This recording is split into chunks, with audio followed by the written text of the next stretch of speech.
Hey guys, what's going on? My name is Ted, and I'm bringing you guys a quick little free-for-all. Playing on interchange with my ACR as always, and I want to talk about this gameplay because I had a huge turnaround in it, and you're going to notice about this gameplay.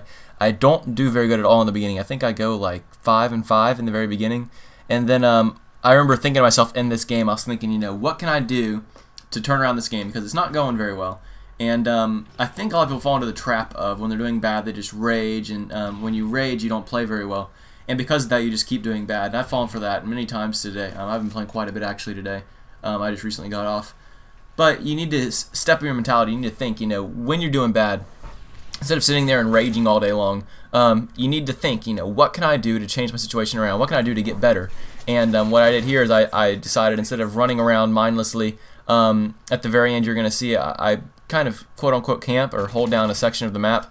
I hold down 1/4 of the map with a couple lines of sight that are really nice, and a couple spawns are right next to those lines of sight, and you're going to see that when I actually get to that spot in a second. I'm still at my rough beginning here, and I get a couple kills, die a couple times, you know, things like that, back and forth. But you need to, oh, look at that guy camping in the corner. But whenever you get inside a game and you're not doing very good, I know that happens a lot of times, you know, just the randomest stuff will kill you. Like, once again, panic knives. I mean, the guy was using an ACOG and a grenade launcher, and in fact, his grenade launcher ends up killing me up here in a second. I see him there, I wrap around, I get a nade hit marker with him right here. I'm like, alright, I got this guy, no problem. Come over here and grenade launchered. So, stuff like that should really frustrate me, and it does really frustrate me, actually. But you have to think, you know, what can I do right now to change it around? What can I do to play a little bit better? And the way I decided to solve it was to hold down 1/4 of the map, and you're going to see right about, it's actually probably my next life. I think I die one more time. I decided I'm just going to hold down a corner of the map, and I'm going to guard those lines of sight, but not play very aggressively. The main thing is here is when you play aggressively and you're doing bad, you need to change the way you're playing. If playing aggressively is not working for you, then you need to play a little bit more conservative, camp, quote unquote, but as long as it gets you to the victory, all that matters in the game is the victory, getting a lot of kills. And once I piece together my air support, once I get inside my my spot on the map, piece together my air support, once again, guy like got juiced and assassin, like just the randomest stuff. And I know I talked to my commentary one time. Yeah, here's when I go back to this corner. Right over here is a great corner of the map.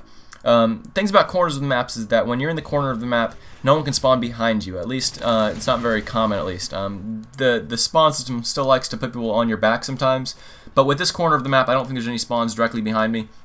And there's two great lines of sight to my left and to my right, and my portable radar kind of guards me. You know, it lets me know when people are coming around.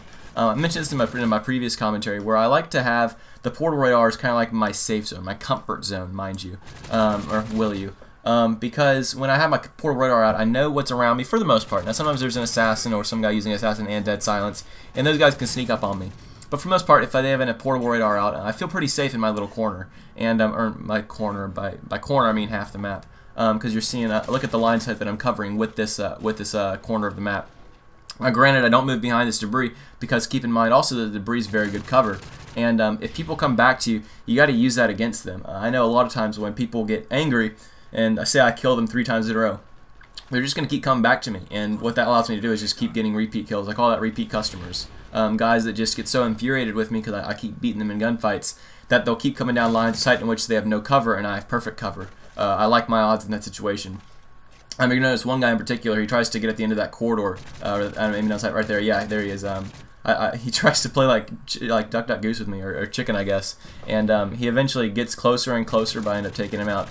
But he comes back several times, and the problem with that, and that mentality, is that you're probably not going to get me. You'll see I go flawless the rest of the game once I started, you know, putting my tryhard pants on, quote unquote, tryhard pants, because I knew what I was doing. I knew that if I held down this area of the map, I'm going to turn the game around. I'm going to make sure that the odds are now in my favor. There's a lot less randomness when you are under control of the situation. When I'm running around the map, there's a lot of random stuff that can happen that I'm not going to be able to control. However, with this corner of the map, with my portable radar out and 2 great lines of sight and good cover, there's a lot less random stuff that can happen. You can get some random naded sometimes, things like that, air support maybe, but for the most part you're going to do alright. And you need to cut down that randomness. Call of Duty is so full of random stuff that can kill you. And that's what infuriates you, and that's why you do so bad. In fact, in Modern Warfare 3, you'll notice everyone's right around a 1 KDR. Because in Modern Warfare 3 it makes it that bad people can do good, and good people don't really do so good because the bad people are doing good. For example, I can leave my controller just next to my TV and not even play it, and I would get at least 5 kills in a free-for-all. if I had Dead Man's Hand on, strictly because of how powerful that death streak is. You don't have to do anything for those kills. It's very, very random. And I don't think it should be that way. I think that it should be more like Call of Duty 4 or Call of Duty 5. Those are the best ones I can think of, at least, where you did have to have quite a bit of skill in order to do well. Black Ops is probably the most skill-determining game of them all, because in Black Ops I had people that had like a .17 kill-death ratio. I never see that in Modern Warfare 3 anymore, because in Modern Warfare 3 it's very, very easy to do well. Anyways, that's my rant. Hope you guys enjoyed the gameplay and commentary. Just a little turnaround. Once again, make sure to keep that mindset of turning your game around. Don't just keep doing bad. And hope you learned something new, guys, and I'll catch y'all later. Bye.